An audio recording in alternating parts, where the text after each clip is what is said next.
네, 반갑습니다. 주라사대입니다. 오늘 이제 원전주를 한번 볼게요. 원전주가 이슈가 굉장히 많은데, 네, 두산 이너빌리티 같은 경우에 일단 상승폭이 크게 나타났다가 두 번째에서 눌림 후 약간 이제 박스권에 좀 갇힌 흐름입니다. 오늘은 박스권 상단 돌파를 다시 시도하고는 있는데, 일단은 그 21 이평선 위까지는 채웠어요. 근데 여기서 이제 한 번 더 돌파할 수 있을지는 좀 더 두고 봐야 될 일이다라는 거죠. 자, 요즘에 이제 원전주가 또 약세를 보였었던 부분이, 네, 원전주가 AI와 이제 연동이 됩니다. 그죠? 그래서 AI주가 이제 눌리면 원전주가 같이 하락하고, AI주가 올라갈 때 투자 심리가 조금 개선되는 그런 부분들이 있었죠. 근데 지난주에 그 오라클의 AI 데이터 센터에서 일부 투자자가 이탈된다. 네, 이런 이슈가 있었어요. 그래서 AI 거품론이 다시 한번 부각이 됐는데, 사실은 그 투자자도 이제 모든 AI 데이터 센터 투자에서 이탈한다 이런 개념은 전혀 아니었고요. 뭐 일부 투자에 대해서 그랬다라는 부분이라고 보시면 될 것 같고, 전체적인 투자 자체는 유지되고 있어요. 그리고 그걸 계기로 해서 투자 이탈 이슈가 막 이제 연쇄적으로 나온 건 아니고요. 일단은 그 이슈만 나온 상태입니다. 그래서 데이터 센터는 성장률이 생각보다 둔화될 수는 있어요. 근데 어찌되었던 간에 이제 데이터 센터는 AI의 핵심 요소입니다.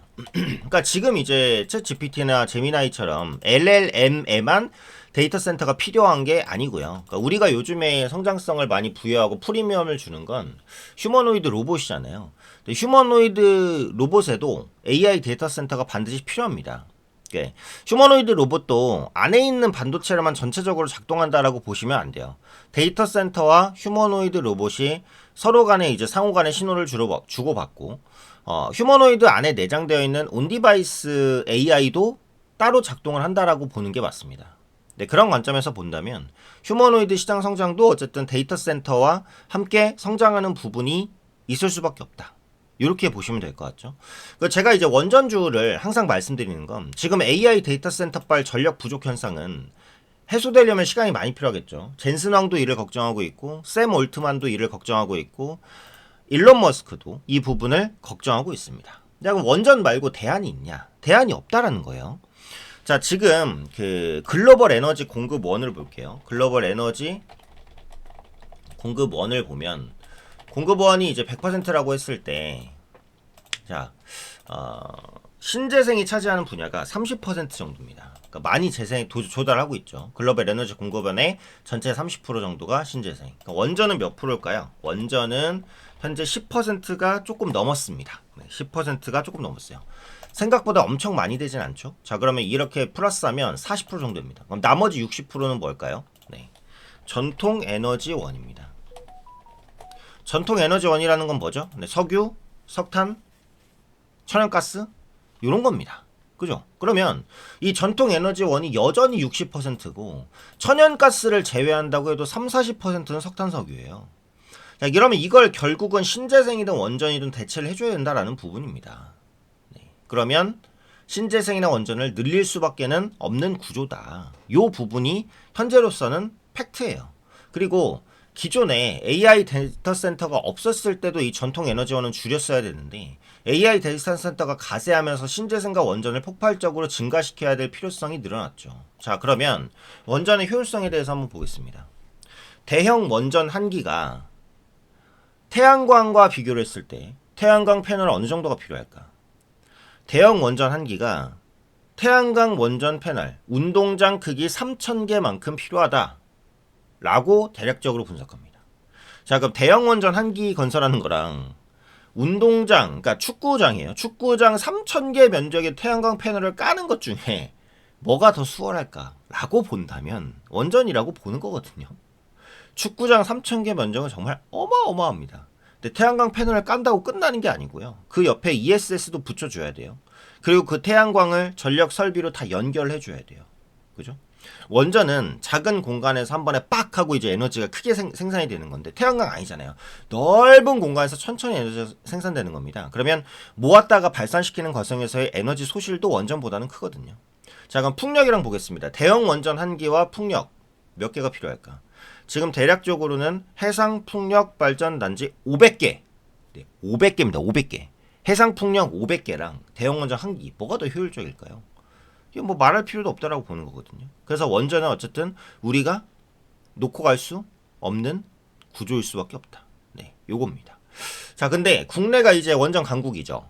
국내는 에너지를 생산하는 원전 비중이 몇 퍼센트일까요? 원전이 30%입니다. 반대로 신재생은 10%입니다. 원전과 신재생이 뒤집혀 있어요. 글로벌이랑 우리는. 그러니까 우리 입장에서는 원전을 줄이고 신재생을 키우자 이렇게 얘기할 수 있죠. 한국에서만은요. 근데 지금 두산에너빌리티가 가지고 있는 모멘텀은 국내 모멘텀이 아니라 결국 글로벌 모멘텀입니다. 국내 모멘텀도 있지만 그래서 원전을 30%나 이제 발전을 쓴다는 것은 그만큼 한국이 원전 기술을 가지고 있다라는 거죠. 글로벌적으로 원전 가지고 있는 나라 미국, 프랑스, 한국 이게 이제 사회주의 국가까지 가면 러시아, 중국 이 정도입니다. 근데 지금 이제 사회주의 국가는 사실 이제 러시아, 중국도 이제 완전한 사회주의는 아니에요. 조금 이제 변환돼 있는데, 그다음에 이제 뭐 북한, 뭐 이란 이런 나라들이 이제 조금 다르게 돼 있고, 그다음에 기본 민주주의를 채택하고 있는 나라가 훨씬 많잖아요. 그럼 기본 민주주의를 채택한 나라가 중국과 러시아에서 원전 기술을 가져오겠습니까? 아니죠. 손 벌릴 수 있는 나라가 미국, 프랑스, 한국인데 미국, 프랑스도 지금 원전을 계속 축소하면서 인프라 기반이 망가졌어요. 그러니까 사실상 민주주의 국가 중에서 인프라가 제대로 남아있는 국가는 한국밖에 없습니다. 그게 이제 가장 핵심이라고 보시면 돼요. 자, 국내 원전에서 국내 생산 에너지의 30%를 담당하고 있다고 했습니다.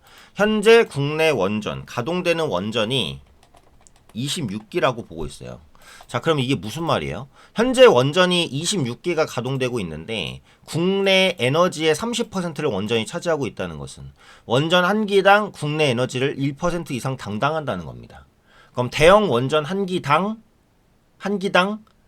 국내 필요 에너지, 전체 필요 에너지의 1% 이상을 조달할 수 있다는 거예요. 어마어마한 겁니다. 자, 그러면 이제 이재명 정부가 원전을 그렇게까지 크게 좋아하진 않잖아요. 그럼 지금 원전 뭐 폐쇄시키고 뭐 안 끝내고 있습니까? 아니죠. 26기는 잘 돌아가고 있고요.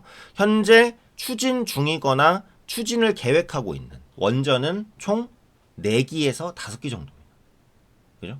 이미 설계가 들어갔거나 아니면 늘릴 것으로 예상되는 원전 수만 4, 5기예요. 한국도 원전을 뭐예요? 버릴 수가 없다는 거예요. 네. 그래서 그 부분을 분명히 기억을 해주셔야 될 것 같고요. 두산에너빌리티가 이제 SMR 전용 공장을 구축을 했습니다. 그리고 엑스에너지라는 그 원전 관련주가 있는데 여기에 핵심 소재를 공급하기로 했어요. SMR 아직 시작도 안 한 건데요? 맞아요. 시작도 안 했어요. 근데 이미 소재를 수출하기로 한 겁니다. 계약도 안 됐는데. 얘 지금 HBM 똑같아요. 만들지도 않은 HBM을 달라고 지금 아우성이고 계약을 하잖아요. 이게 원전 소재도 똑같다니까요. 만들어지지도 않은 원전 소재를 미리 계약을 해요. 그리고 납품을 합니다. 이건 누구 우위예요? 수요자 우위예요? 공급자 우위예요? 이건 누가 봐도 공급자 우위죠. 원전도 반도체랑 마찬가지로 공급자 우위입니다. 그렇기 때문에 그런 부분들 꾸준히 생각해 주셔야 될 것 같고, 두산에너빌리티는 원전에 대한 뭐 주기기라든지 뭐 원자로라든지 이런 부분들을 복합적으로 다 생산을 하고 있는 업체이기 때문에 가장 중심주로 봐야 되는 거고요. 그다음에 항상 강조드리는 한전 기술, 원전 설계 부분에 강점이 있는 업체다. 여기 이제 지지받을 때서 지지받고 올라오고 있기 때문에 또 충분히 관심 있게 보셔야 될 것 같고요. 한전 KPS 원전 해체라든지 원전 관리에서는 충분히 주목받을 수 있는 종목이고요. 그다음에 오르비텍은 유지 보수나 방사선 관리, 그 다음에 원전 해체 관련주로 역시 엮일 수 있는 부분이 있습니다. SMR도 이제 방사선 관리 기술이 필수예요. 그런 부분들에 있어서 오르비텍이 역할을 다할 수 있기 때문에 이런 부분들까지도 주목을 해보시면 좋을 것 같습니다. 자, 그럼 이제 원전 관련된 추가적인 매매 타이밍과 핵심주 전략은 영상에 이제 더보기를 누르시면요. 요 이제 구글 폼이 뜹니다. 분석 대응 전략 눌러주시면 원전주에 대한 전략들 제공을 해드릴 거고요. 단타라든지 세력주 체크해 주시면 세력주 드릴 거고요. 중복도 가능하니까 뭐 원하는 대로 체크를 해주시면 될 것 같아요. 자, 그 다음에 이제 무료로 드리는 정보입니다. 무료로 드리는 정보고요. 연락처를 적어 주셔야 정보를 드릴 수가 있겠죠. 자, 요 정보 이제 받아가시면서 수익 보시는 분들이 많은데 나만 소외되면 안 되겠죠. 항상 기관과 외국인에게 지지 않는 투자를 하자라는 말씀을 많이 드립니다. 그래서 지금 돈 벌기 좋은 시기에 충분히 돈을 벌어 가시는 것이 중요하다라는 말씀 드립니다. 그리고 보유 종목 상담해 드리니까요. 궁금한 종목 있으시면 써주시고, 그 다음에 삼자 종목 동의해 주시고 제출해 주시면 됩니다. 자, 지금 시장 개인이 주도할 수 있는 시장입니다. 코스닥 활성화 정책까지 들어왔기 때문에 개인의 영향력이 어느 때보다도 커졌어요. 언제까지 기관 외국인에게 휘둘릴 수는 없습니다. 그죠? 주체적인 매매, 주도적인 매매 하셔야 되니까 그런 부분들 하실 수 있게 도와드릴게요. 편하게 남겨주시면 될 것 같습니다.